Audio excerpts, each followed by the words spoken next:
Oke, assalamualaikum warahmatullahi wabarakatuh. Pada kesempatan kali ini saya akan menjelaskan mengenai beberapa fungsi di aplikasi Excel atau Microsoft Excel. Yang pertama adalah VLOOKUP. Nah, VLOOKUP ini digunakan untuk mencari kolom atau sel tertentu berdasarkan tabel referensi yang sudah ada. Semisal untuk bentuk tabel yang seperti ini, kemudian yang kita cari adalah tabel yang seperti ini. Bagaimana caranya? Oke, langsung saja kita klik pada bagian alamat. Di sini ada referensi nama, kemudian yang ingin kita cari adalah alamat, kemudian tabel referensinya adalah ini. Yang pertama adalah ketikkan rumus VLOOKUP.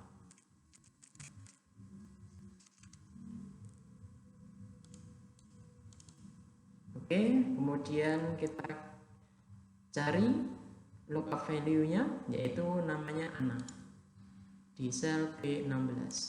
Kemudian ketikkan koma, kemudian kita blok untuk tabel referensinya. Kemudian klik tombol F4. Selanjutnya klik koma.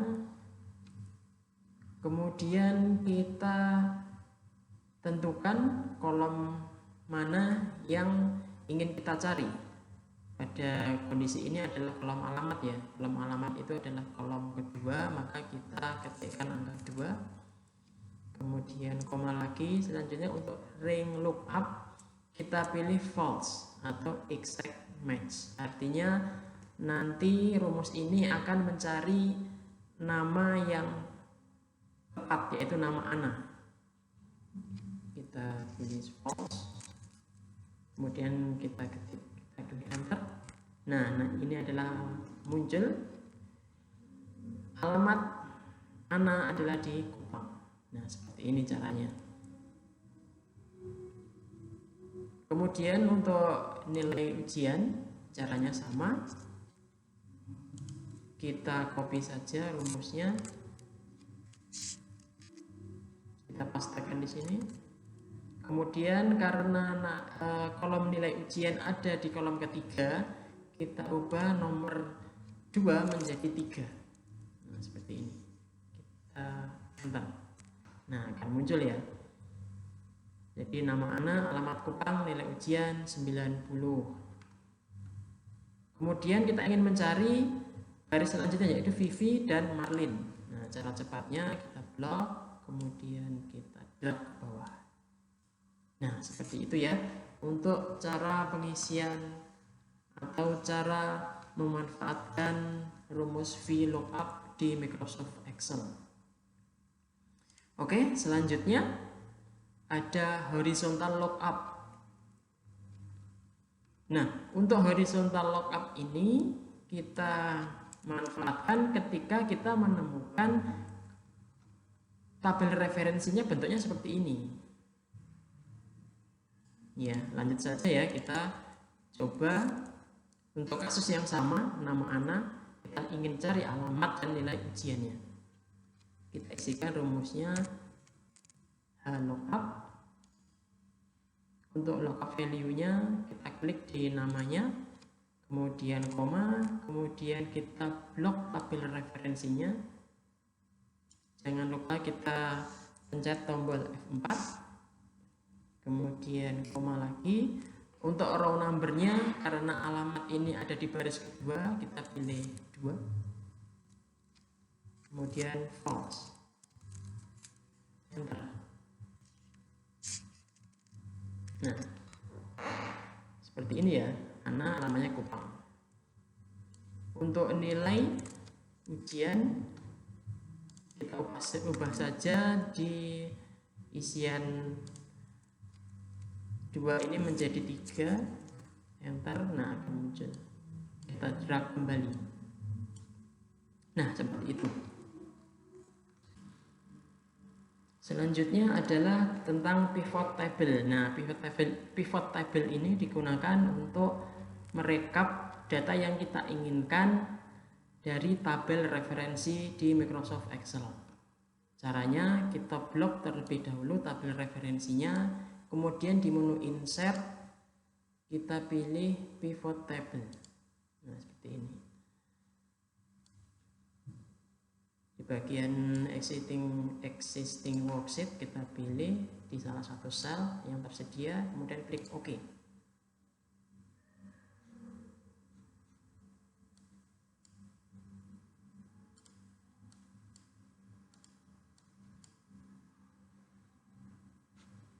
Oke, di bagian kanan ini ada field list. Di bagian pivot area, di bagian pivot tabel area kita pilih untuk barisnya, misal kita ingin memasukkan alamat sebagai barisnya. Nah, akan muncul seperti ini. Kemudian pada kolomnya misal kita ingin memasukkan jenis kelamin. Nah, selanjutnya untuk values kita masukkan salah satu saja, semisal nilai. Kemudian kita pilih value settingnya ke count. Nah, akan muncul seperti ini.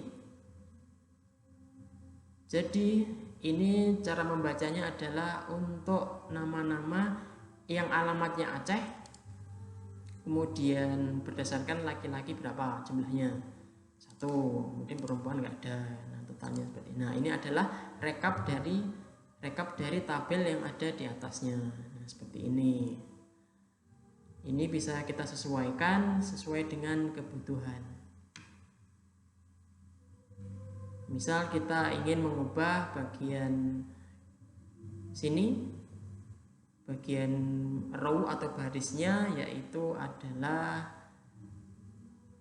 jenis kelamin, seperti itu misal. Kemudian untuk alamatnya kita jadikan kolom. Nah, seperti ini. Oke, selanjutnya adalah conditional formatting. Nah, conditional formatting ini berfungsi untuk menandai atau memberikan warna pada tabel atau data yang kita punya. Semisal untuk tabel yang tampil, kita ingin mencari atau menandai nama siapa saja yang duplikat dalam satu tabel ini. Nah, caranya bagaimana? Itu yang pertama kita blok nama, kemudian pada menu conditional formatting kita pilih menu duplicate values. Nah, ini duplicate values. Kita pilih duplicate, kemudian kita pilih warnanya, misal ditandai dengan warna kuning. Kemudian klik OK.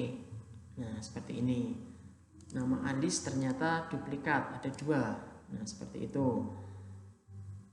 Bukan hanya teks ya, tetapi bisa juga untuk conditional formatting ini digunakan di numerik atau angka. Nah, semisal untuk kasus kedua kita ingin menandai nilai-nilai mana yang lebih dari 80, nanti akan kita tandai. Nah, caranya kita blok, kemudian kita pilih conditional formatting, kita pilih greater than. Nah, ini format cell that are greater than, kita isikan berapa, misal 80, kemudian kita isikan warnanya hijau, kemudian klik OK. Nah, akan seperti ini ya teman-teman. Jadi untuk nilai-nilai yang di atas 80 akan ditandai dengan warna hijau. Nah, seperti itu. Untuk conditional formatting sendiri bisa digunakan pada rule misal kurang dari, lebih dari, sama dengan, di antara, kemudian teksnya mengandung teks misal Jakarta. Nah, itu bisa kita bisa kita tandai nanti. Jadi sesuai dengan rule apa yang ingin kita tandai seperti apa. Oke, itu adalah penjelasan mengenai conditional formatting. Selanjutnya adalah menu filter. Nah, menu filter ini digunakan ketika kita ingin memfilter sebuah tabel sesuai dengan kondisi yang kita inginkan, ya teman-teman. Cara yang pertama yaitu dengan kita blok semuanya, kemudian kita pilih menu auto filter. Nah, seperti ini, ada tanda panah ke bawah. Nah, ini berarti filternya sudah aktif. Selanjutnya kita bisa melakukan klik di sini. Nah, ini akan muncul semisal kita ingin memilih beberapa nama, di sini bisa. Kemudian kita juga bisa mengurutkan ascending maupun descending. Kemudian kalau tadi sudah dilakukan conditional formatting, kita bisa melakukan filter by color. Nanti akan kita bisa memilih warna-warna yang tersedia di tabel. Oke. Misal kita ingin sort by ascending, nah seperti ini, A A A F M C. Sebentar, oh ini masih tidak bisa ya, belum bisa. Kita hapus dulu yang bagian sini. Oke, baru kita akan filter. Oh, tidak bisa. Part of an array can be changed. Ini terjadi karena ini adalah sebagai tabel referensi ya teman-teman. Jadi kita pakai tabel yang lain, misal tabel ini, kita lakukan filter. Oke, kita sorting. Nah, itu bisa ya teman-teman. Jadi di sorting berdasarkan nama, diurut nih namanya. Nah, seperti itu. Bisa juga kita ingin memfilter, misal ingin melihat laki-laki saja. Nah, kita bisa klik ini. Nah, seperti ini. Oke.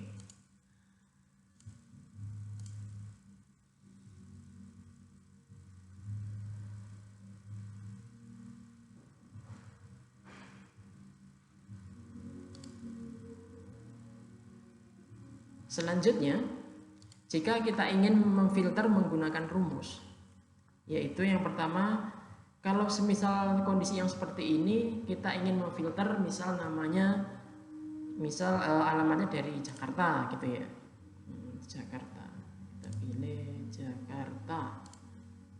Nah, seperti ini. Kalau misal kita ingin memfilter dari 1 atau 2 kolom itu masih gampang.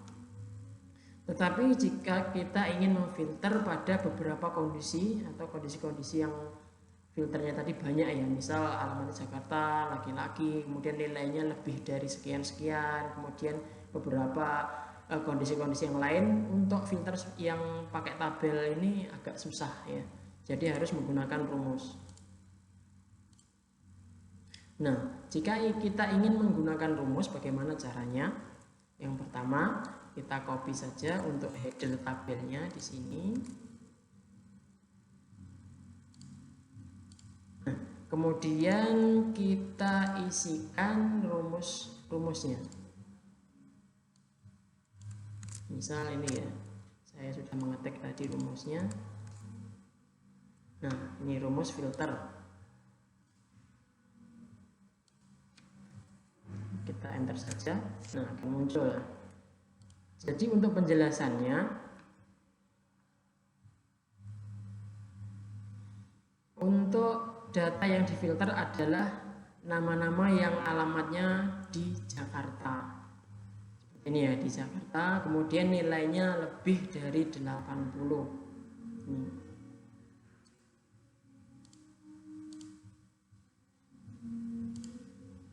Agar lebih paham lagi, kita bisa mencobanya ya. Kita lihat terlebih dahulu.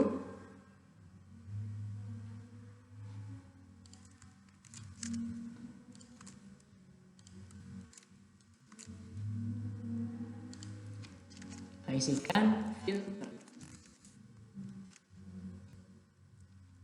kita masukkan arraynya atau tabel referensinya, misal ini ya.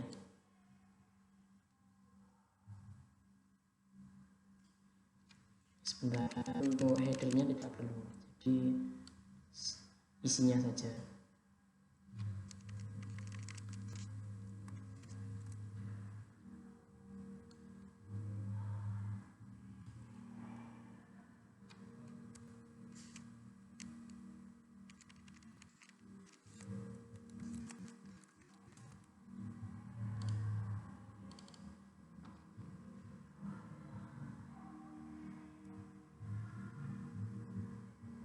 Oke, kita isikan tabel referensinya.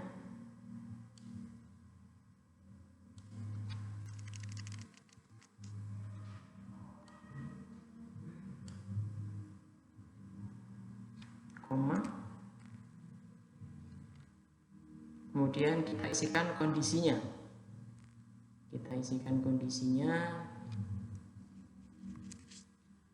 Kondisi pertama, misal alamatnya adalah Jakarta gitu ya. Berarti kita bisa drag ini, kita select semua. Ini sama dengan Jakarta, misal ini ada tulisan Jakarta. Kemudian tutup. Nah, untuk kondisi kedua, kita isikan bintang, kurung buka. Kemudian untuk filter kedua adalah nilai, jadi kita blok nilainya. Nah, kemudian syaratnya apa? Misal lebih dari 80, kurung tutup. Kemudian enter. Nah, ini akan muncul ya, langsung muncul ya teman-teman. Jadi untuk tabel yang dengan syarat-syarat atau persyaratan yang kita butuhkan tadi akan muncul di sini.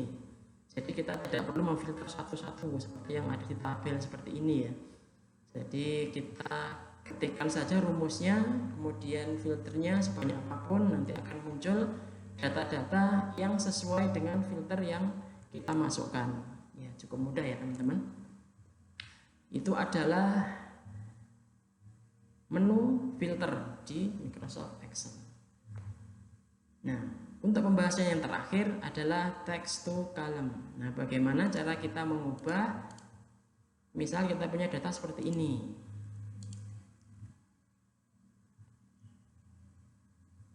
Nah, ingin kita ubah seperti ini. Nah, bagaimana caranya?